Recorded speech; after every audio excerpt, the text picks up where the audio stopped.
Hey guys, welcome back to Detroit Garage. Working on the dyno today. I've got the 253 set up in it, and I've made up the dyno chassis. I guess you'd call it the engine chassis, mounted to the dyno chassis, and it's one unit now. So I used an old Barco tree feller subframe. I believe that's what that was. Used to hold a 453T, and then I cut and welded this frame here.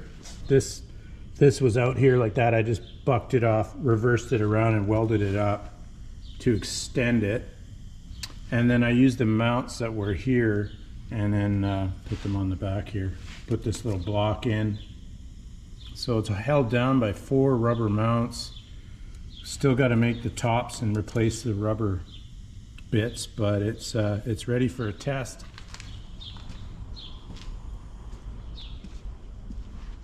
The adapter to drive this drive shaft is an old International DT466 adapter.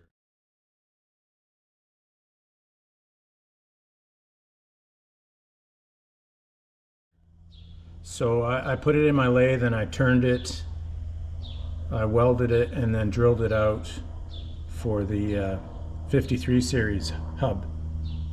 And that's what you're seeing now. So I'm starting this up today to test the adapter, make sure it's true, and then bolt up the drive shaft and test the drive shaft. So I haven't started the little guy, the little Detroit in since last fall. I think that's the last time I started it. Yeah, so we'll start it up, test the drive shaft as well, and I've put a new bearing in this hub here, so you can see it here, brand new. And then I've got new bearing sets for the absorber.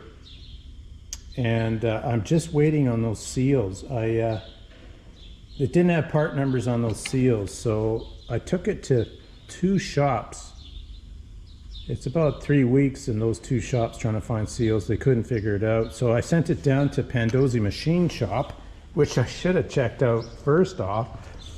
And they found it within a day, and I've ordered up those seals. So we're just waiting on 2 seals, and we're good to go. So while I've been waiting, I've just been, of course, working on that adapter, getting things cleaned up. So here's a new seal. That one had a part number on it, so I was able to order it. And then we've got the brand new bearing set. 3 bearings, the other bearing, the 4th one's already in the unit. And then the absorber is all painted up and ready to go. So that's what we're waiting on. We're waiting on 2 seals, and then I can put this back together. I'll also have to fix this pump and get that working. So I got a lot of things to do to get this back into service. But for now, I just want to check the integrity of the work I did on making this hub. And then from there, we can figure out instrumentation and all that stuff. Right now, I don't know if anything works. I've got this instrument cluster here. I don't know if I can salvage anything out of that. And then I've got the manual absorber controller. Mind the mess, it's a disaster zone, guys. Here's the controller. No idea if that's going to work or not, but we'll soon find out. So I'll set you down and we'll start little Jimmy up. I'll probably have to prime up the fuel system, so I'll start him up with the fuel off, and then open up the fuel. See, best place to put you guys.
Okay guys, we're going to attach the drive shaft now, and I'm happy with that. Turned up the idle nice and smooth, and attach the drive shaft and see. We'll start her back up after I've done that. Alright guys, she's bolted on. So now we'll start it up and test that drive shaft. I wonder how many years it's been since the drive shaft's turned. I'd probably guess 20 to 30 years.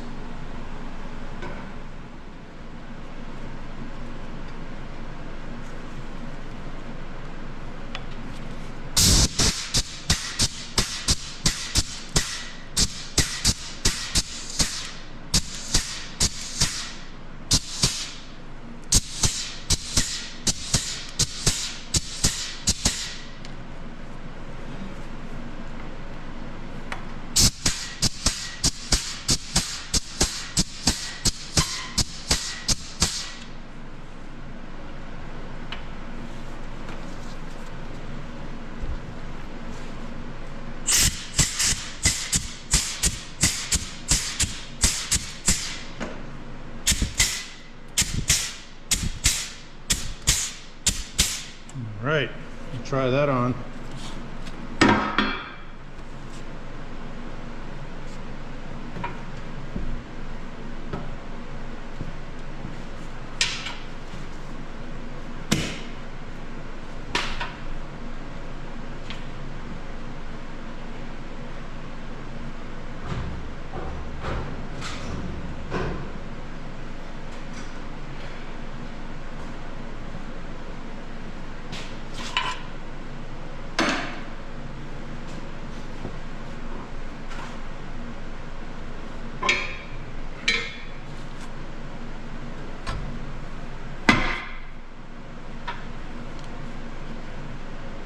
gonna put a towel over here so all that grease doesn't fly out.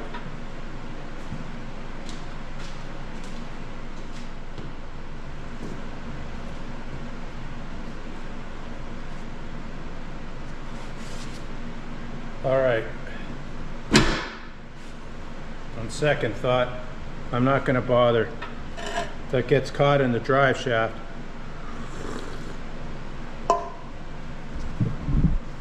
What do you think? You guys ready?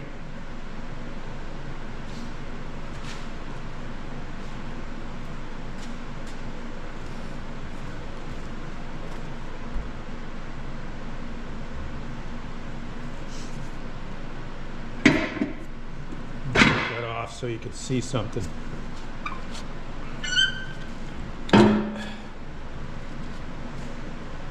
Okay.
Wow, very happy with that, guys.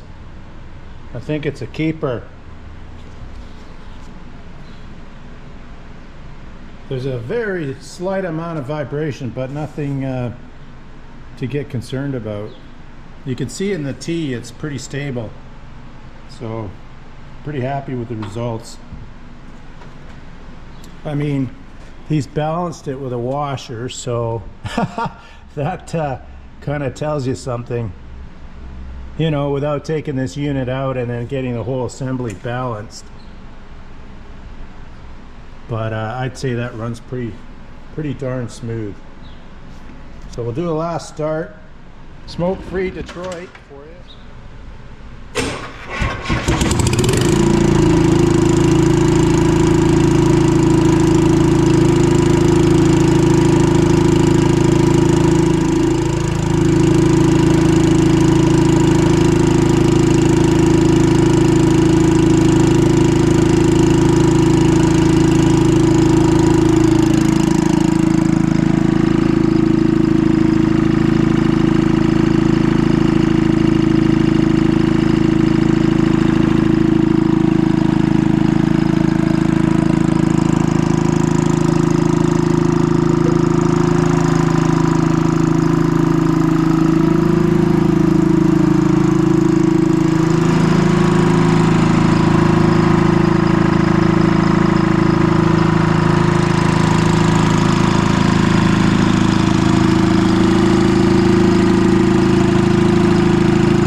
Well, there you have it, guys. That's the 253.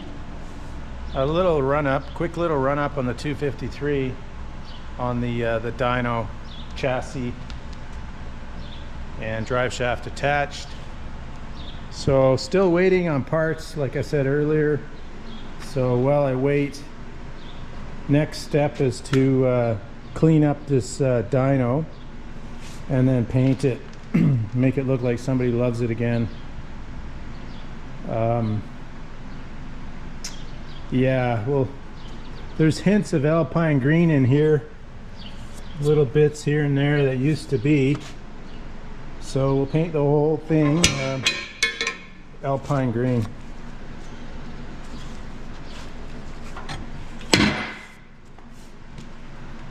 Yeah, happy times, happy times. When I first started it, I forgot I hadn't set the idle, and from the last time I started it, I only ran it 5 minutes, and I was worried, but it turns out it was idling at about 300 RPM. So turned up the idle, and it runs really smooth. So very happy with it. I can proceed to build the rest of this dyno now, and then hook up the water to it and do that. So still lots of work because it is an absolute wreck, but it's getting there, guys.